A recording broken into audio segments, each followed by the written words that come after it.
After 4 years of not drinking any alcohol, people said and looked at me, and even I thought that I would have less fun and be more boring. And that is true. And in this video, I'm just going to share a brief example about why it is true. And I think the reason why it's true is because for some people, the things that I do are boring. And for some people, the things that I do are not fun. And I think fun and being boring are very subjective. Like, I don't know if you've ever met someone who is super interested in something and you find it boring. So I think depending on people's social nature and what they like, alcohol can be fun, and it can make them less boring. For me, I felt it actually did the opposite. I felt like when I was drinking, I wasn't having that much fun. It was just to fit in socially. I would feel really like my health just felt wrecked. I wouldn't feel good like most people the next day and many days after. And my life just felt more boring in general. Like, I didn't feel as creatively inspired throughout the week, which is where I get a lot of fun from. I didn't feel like my sport or like I wanted to socialize or exercise as much, which gave me a deep sense of fun when I was doing that with friends. So yeah, I think alcohol is one of those things where it's very socially acceptable and agreed upon that it's just the thing that you do when you're socializing. But it's, at the end of the day, it's a poison. And I think a lot of creative fields and creatives, and you see different movie stars, rock stars, everyday people suffering from alcoholism, and I definitely have compassion because it often comes from a place of past trauma or a lack of love or support that people have been through, and a lack of connection to self from the different books and resources I've dived into the topic. And it can really wreck families and relationships and just someone's entire life. So I'm just going to share a few things and downsides that I have had from actually dropping alcohol, and a couple of the upsides that I've experienced. And if you're interested in stopping alcohol, I'll share what helped me not drink for 4 years, besides once when I went to a tennis group and the punishment, if you were late, was you had to do a shot. And I did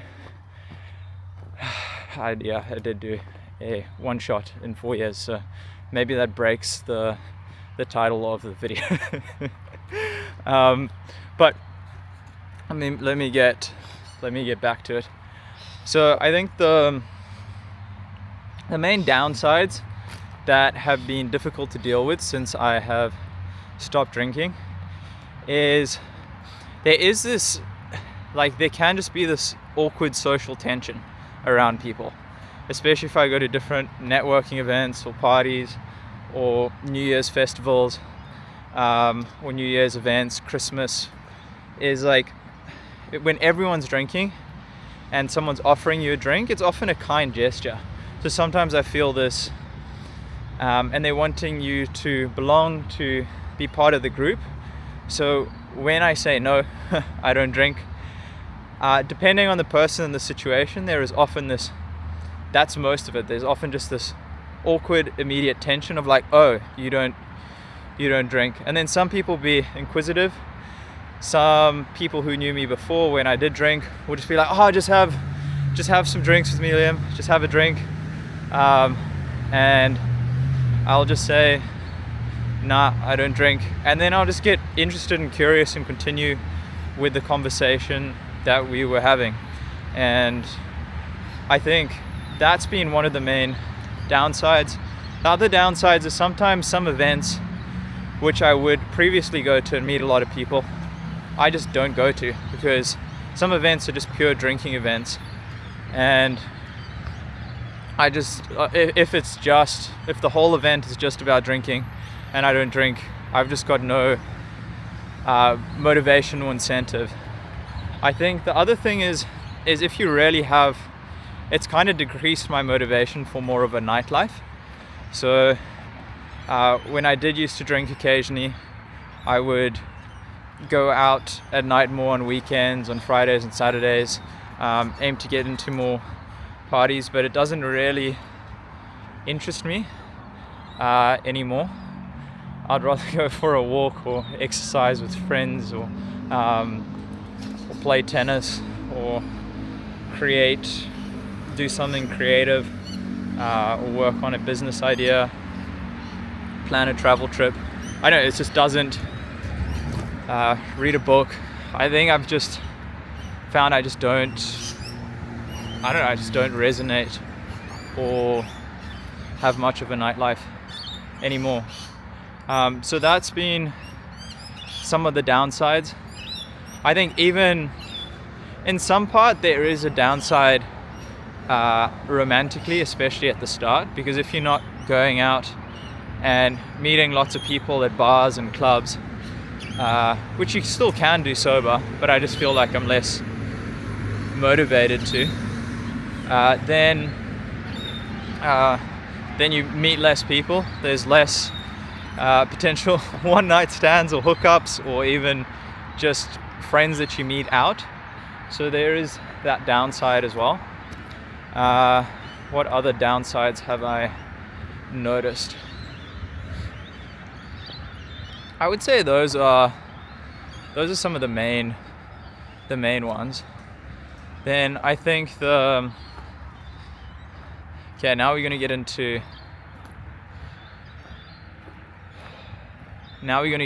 the upsides. So some of the upsides that I've noticed is increased energy and focus throughout the week. I feel like my sleep is so much better. Like if I don't drink, I'm just able to sleep so much more easily. My health is just overall, I just don't get sick. If I had a big night out, I used to get sick often, and I'd have like a runny nose, sore throat, and be run down, not just that day, but then it can transfer to the whole week. And even my memory and my focus seems like it's often a lot clearer. I know one of my friends, or a friend, James Fricker, who's now living in Melbourne and has been successful with his career and is just a interesting dude overall. I met him through Toastmasters. I don't know why I'm telling you the whole backstory about James, but we were talking about drinking, and one of the things that he was saying about why he doesn't drink as much as he read the book Why Do You Sleep? And I might be butchering the quote, but basically in the study it shared that they were about, what would I say? Yeah, in this study they took into account people's memory and retention and the ability to perform a certain task on the group that did drink, didn't drink, and the group that drank like mildly. I don't remember the exact study. If someone's read the book, they'll probably remember it. But James said what stopped him from drinking so much was the fact that people's memories and their performance dropped like 30% when they had a drink on the weekend. So like 30% is a large amount, and that's happening every weekend potentially, and sometimes every day for people. And yes, there can be people who are extremely successful who drink and drink occasionally. Like I think Alcaraz, the tennis player who's like world number one, had a big, I always like, it's quite interesting when I'm walking around the park and there's someone else coming and I'm talking to the camera. It's like I'm still getting used to that. How's it going? Yeah. So I think the thing, yeah, I'm wobbling and waffling over here. But yeah, I think it's just like that 30% can then compound over someone's life. And I was just, what I was sharing was that some people are successful in their field, in their different endeavors, do drink, and sometimes drink a lot. But I think they're successful in spite of it. Like if they didn't drink, I think often they would be a lot more successful. And then you get into what is success, and they're like, I'm enjoying myself, it helps me relax, which is perfectly fine, and that's their path. But yeah, that's some of the, I was going through some of the upsides. I think it motivated me to learn public speaking. I was always very nervous of speaking in public or even creating content, and I felt like I was very shy in a lot of social circumstances. And stopping drinking really made me understand where these feelings of shyness and feeling more reserved come from. Taught me to be more present. And then I think one of the major things that really helped me with it was meditation, and also just the belief that socializing is a fun game, and you can learn different social skills to make socializing more enjoyable, even if you do feel and have a sense of social anxiety, which I definitely did have going to different events and parties when I was a teenager, for sure. And even sometimes still, like if there's a bigger event or I'm meeting someone and there's high stakes within a career opportunity, or I'm pitching a film, is like there is often a sense of expansion and excitement, and then people can also classify that as anxiety, and it becomes interesting on how you label the actual feeling itself, and that determines how you relate to it, because now I actually view it as a good thing, and it often means that I'm just expanding out of my comfort zone if I feel that sense of anxiety and I kind of go towards it, or I'm training myself to go towards it more each and every day. I think one of the other things with alcohol, so now I want to going bundu bashing, as they say in Zimbabwe, which is going through the bush right now.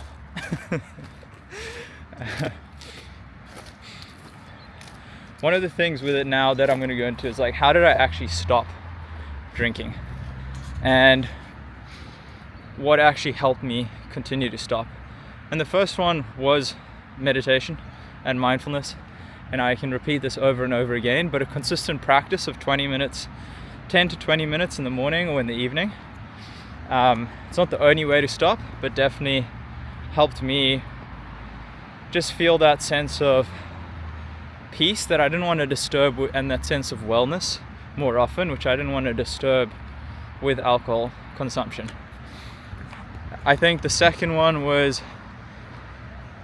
a fascination with social dynamics and settings in general, and then it's almost like you're studying social interactions when you go out. And I think it's also the permanence, like if you do something whilst you are sober, it becomes more part of your character.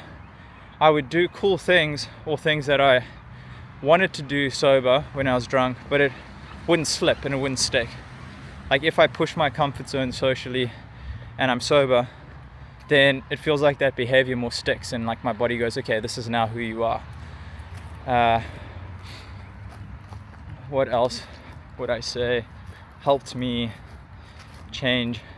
I think was also, if all your friends drink, then it's much easier for you to continue to drink. But if none of your friends drink, it's very easy for you to not drink. And a lot of my friends don't drink, and I get along with them, and we have so much fun. And that's, like a lot of my friends hardly drink now, and a lot of them used to drink, but that's made it a lot easier. And like a practical exercise for that is you can write a list of 5 people in person who you'd love to connect with, 5 people globally, And you can do this both personal relationships and professional relationships of like your inner circle. So in total you've got 20 people, and you can go, who are the people that I really want to surround myself with? And it might not be the people who you are with right now. And then by doing this exercise and cultivating, obviously still welcome other people into your life, but you've got your core group of people who are moving in a similar direction with a similar vision to you. And sometimes these relationships can also just come spontaneously through doing random activities and doesn't happen in a planned and structured way. But I feel having that core group of people, as well as meditation practice and just listing reasons. I think it was also just looking at the consequences is just what stopped me from drinking. I would just look at, I remember coming back from a night out and I wasn't feeling good that I had a few drinks, and then I started listing and looking online at what are all the negative effects of alcohol. And then I just saw all these lists and I was like, I don't want any of that in my system and in my body. And I was like, I think it was also the marketing. I kind of felt like a lot of the alcohol space was a big scam that marketers were profiting off of, and it was like a whole lot of bullshit, to be honest. Is because I think if you look at marketing, like they try to make it really manly, like especially beer adverts, like if you don't drink beer, you're not a man. If you don't drink, you're often not seen as cool. Like if you have a drink in your hand, you're often seen as more approachable. And all of this has been conditioned through marketing and through these big alcohol companies. And it's like, where did those beliefs come from? Like, did we actually choose to have those beliefs, or were they just implanted in us from a young age and we were conditioned by society? And then people just found themselves sick and unhealthy a lot of the time with inflamed faces. So, and then they think it's cool and it's fun. And to be honest, there are funny stories from it. Like that's, I think one of the benefits of alcohol is like there are these crazy, silly, funny stories that people have from when they've been really drunk. But it's like, as a little kid, I had way more fun than I did when I was really drunk, when I was like a teenager or even years after. It's like I had so much more fun. So if I can tap into that childlike playfulness right now, why would I even consider, like if I can feel higher sober than drunk, why would I even consider alcohol, you know? And then it goes into the other thing why I stopped is if I was really honest with myself, I just really didn't enjoy the taste. Like some people love the taste of wine, beer, whatever it is. Like some people genuinely are just like connoisseurs. And if that is you, then that's great. And I know like there's different spiritual teachers like Eckhart Tolle who still has a glass of wine and loves a glass of wine, and then that's cool, you know. And seems very happy, content, living a fulfilled life, healthy. And some people and some cultures recommend having a glass of wine a day. And even in Malcolm Gladwell's book, this is why I'm like sort of bouncing back and forth between the different let me go this way a bit. The different ideas of it. So I think one of the other ideas with this is in Malcolm Gladwell's book Outliers. He speaks about the one society that lived the longest, and one of the things that he showed in this case study, if I remember correctly, is that most people in this city or town smoke and drank a lot. And I remember hearing this and being like, oh, that's interesting. And he's like, it's not because they smoke and drank a lot that they were that they lived really long lives. He pinned it down to the community factor and just like this increased sense of connection and community in these people. Like just the way the whole town ran, it was very community orientated, and they had so many close friends. And that's really like, even I think there is a study by Harvard which shows that as the case as well. a Harvard study that shows the power of community. So yeah, I think that those are some of the, that's just also an interesting thing to take into account. But it's like, we know alcohol and like cigarettes damage health. What if you cultivate an amazing community and you don't smoke or drink? It's like, then I just think that the probability of you feeling better and enjoying those relationships goes up.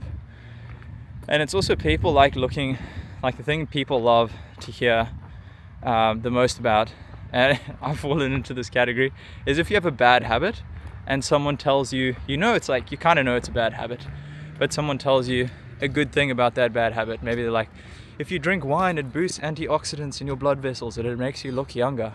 And there's some article on that. It's just like confirmation bias. It's like there are so many, it's like there's upsides to every single activity. You could look at basically anything and find an upside.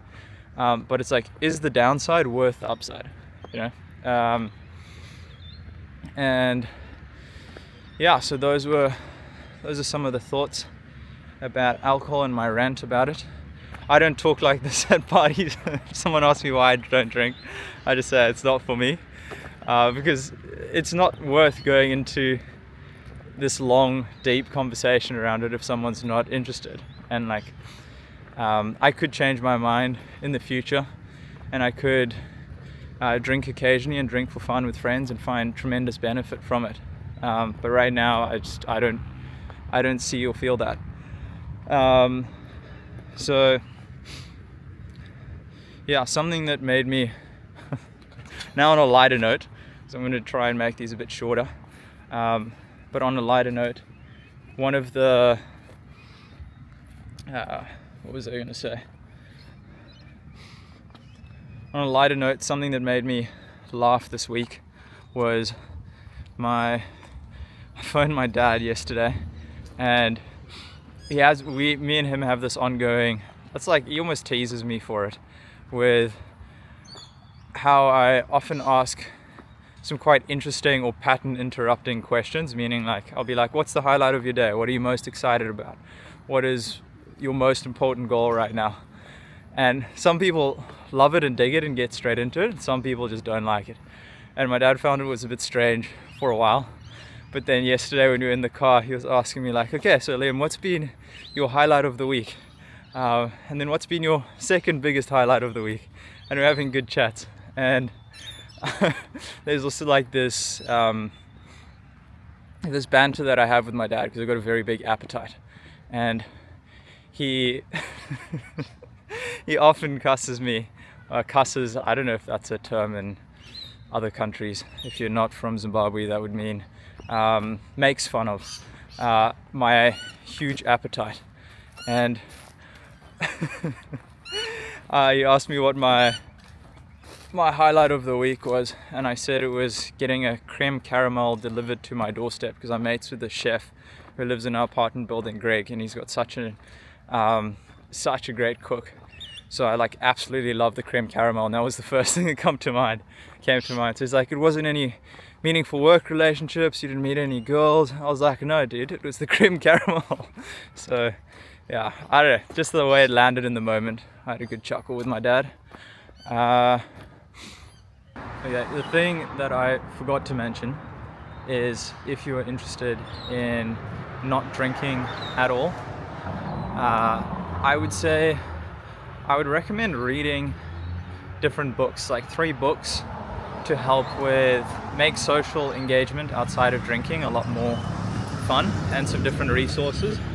One of them is the classic How to Win Friends and Influence People. Another one is 48 Laws of Power by Robert Greene. 48 Laws of Power won't necessarily help you have more fun socializing, but it will help you understand different social dynamics. I think another one is Vanessa Van Edwards' work on, I don't know, I think her book's name is Captivate. And then there's Charlie Hubert's work from the YouTube channel Charisma on Command, and he breaks down different social interactions and dynamics. So, and then Radical Honesty by Brad Blanton, I thought was also very, very interesting read. So yeah, if you wanted to dive deeper into it, and then you can sort of test out these different social experiments. Yeah, I'm just going to share a quick recap of what happened yesterday and today. I think I'll probably be filming more of these in the morning and then editing them and then just sending them out.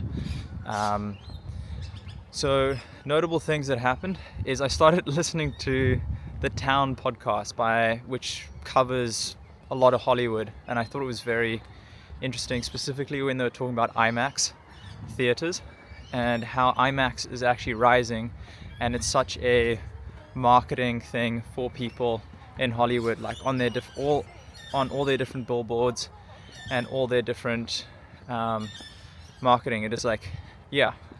And he interviewed the CEO of IMAX, and I just found that conversation really interesting because it was nice. It was also relieving to know as a filmmaker that IMAX is still a very big draw card for people going to watch movies, from all the statistics that he was sharing. Obviously he's the CEO and he wants to make it sound like this, but the actual statistics were really cool. What else? I did a lot of creative play this morning. It was actually a product for a film.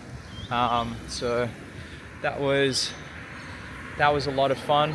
I didn't expect to spend so much time on it, but I had a chat with my mom, who's currently in Malta, and then spent most of yesterday, or a large part of yesterday, catching up with Zaid and helping him with his business at Capital Creator and his clothing company, so doing some work for him there. And what else might be useful to share? Oh yeah, and then just had a fun chat with my dad and stepmom in Zimbabwe, who are going to watch my little brother play hockey. So yeah, that was pretty much a recap of yesterday. Did some editing and writing late at night. Been going to bed a lot later. And I've actually been enjoying the later rise. We'll see how that lasts. I've gone through different waves of waking up super early and then going to bed super early, and then times where I've gone to bed really late. So it's like I haven't really picked one mode and stuck with it. Like, I think it just depends on the project and where I'm at, and I'm generally consistent with one for a while and then can vary. So it's been interesting. Yeah, that's a bit about the recap of what's happened. I hope you found this useful. If you want to tune in tomorrow to the daily vlog, what I'm going to be sharing tomorrow is a topic that was very hard for me to come to terms with. It was one of the hardest. It shaped a lot of my life and my perceptions around it, and to be honest, it led to a lot of suffering in my life. And there is someone who I've connected with online who's got a film project, who's helping people who have been through a similar experience to what I've been through, and is telling his story in a very empowering way. So I just feel like I really want to share and talk about that tomorrow. So if you want to listen in, I don't think I've told any of my family, or no, some family and a few friends know, but a lot of people don't. So I feel, to be honest, expansion sharing it. But when people talked about the thing that I'm going to talk about tomorrow, it was one of the most healing and helpful conversations and podcasts that I've listened to, and really brought me a lot of peace of mind. So after I'd processed the event and sort of just coming to terms with it and learning from it. So yeah, I'm kind of not excited. So thank you for watching. I hope you found this useful and feel no motivation to have any alcohol ever again in your life.